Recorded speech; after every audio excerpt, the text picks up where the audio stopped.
It was my mistake, and I'm sorry.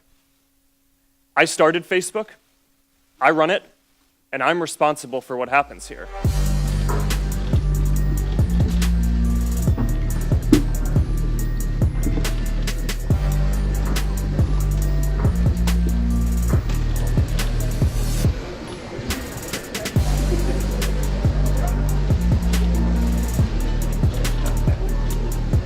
Chairman Grass.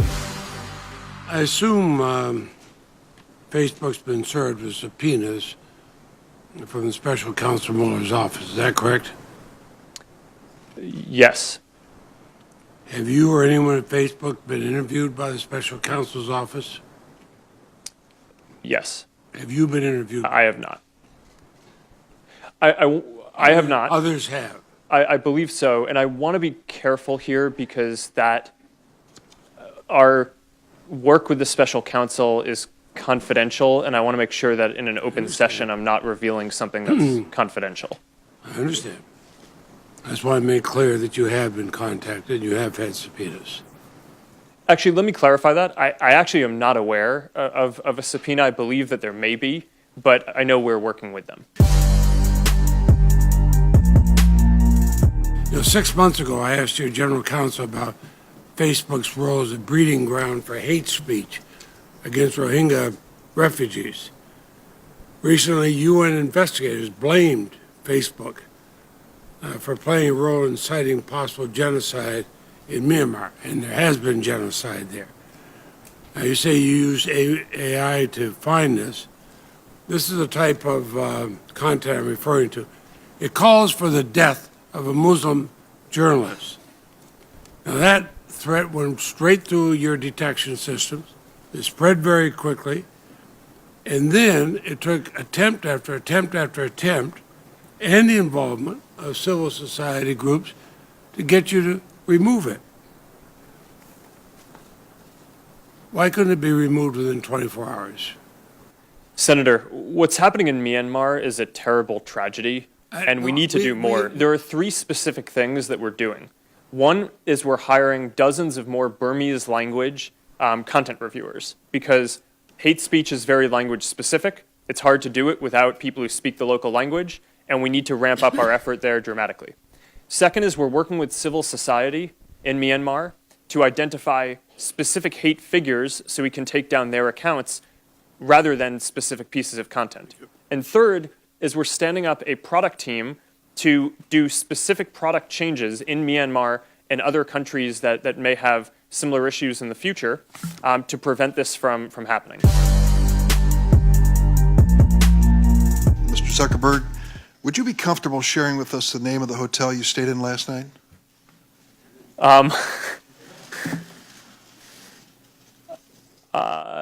No. If you've messaged anybody this week, would you share with us the names of the people you've messaged? Senator, no, I would probably not choose to do that publicly here. I think that may be what this is all about.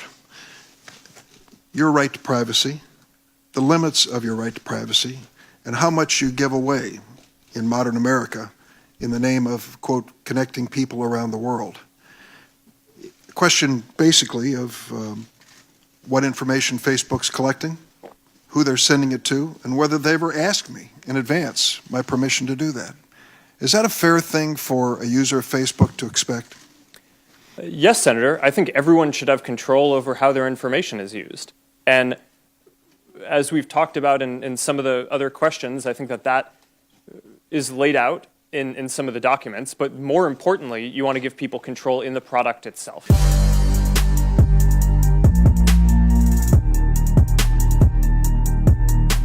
You have told us today, and you've told the world, that Facebook was deceived by Alexander Kogan when he sold user information to Cambridge Analytica, correct?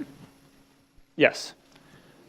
I want to show you the terms of service that Alexander Kogan provided to Facebook.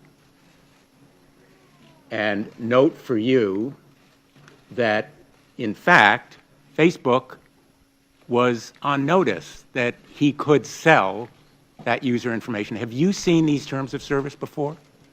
I have not. who in Facebook was responsible for seeing those terms of service that put you on notice that that information could be sold? Senator, our app review team would be responsible for that. Has anyone been fired on that app review team?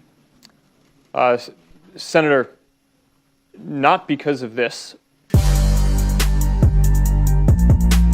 Do you think that you have an ethical obligation to notify 87 million Facebook users? Senator, when we heard back from Cambridge Analytica that they had told us that they weren't using the data and had deleted it, we considered it a closed case. In retrospect, that was clearly a mistake. We shouldn't have taken their word for it, and we've updated our policies and how we're going to operate the company to make sure that we don't make that mistake again. Facebook consider itself a neutral public forum? Senator, we consider ourselves to be a platform for all ideas. Let me ask the question again. Does Facebook consider itself to be a neutral public forum? And representatives of your company have given conflicting answers on this. Are you a First Amendment speaker expressing your views, or are you a neutral public forum allowing everyone to speak? Senator, here's how we think about this. I don't believe that there is certain content that clearly we do not allow, right? Hate speech, terrorist content, nudity, anything that makes people feel unsafe in the community. The predicate for Section 230 immunity under the CDA is that you are a neutral public forum. Do you consider yourself a neutral public forum, or are you engaged in political speech, which is your right under the First Amendment? Senator, let me say a few things about this. First, I understand where that concern is coming from because Facebook and the tech industry are located in Silicon Valley, which is an extremely left-leaning place. And this is actually a concern that I have and that I try to root out in the company, is making sure that we don't have any bias in the work that we do.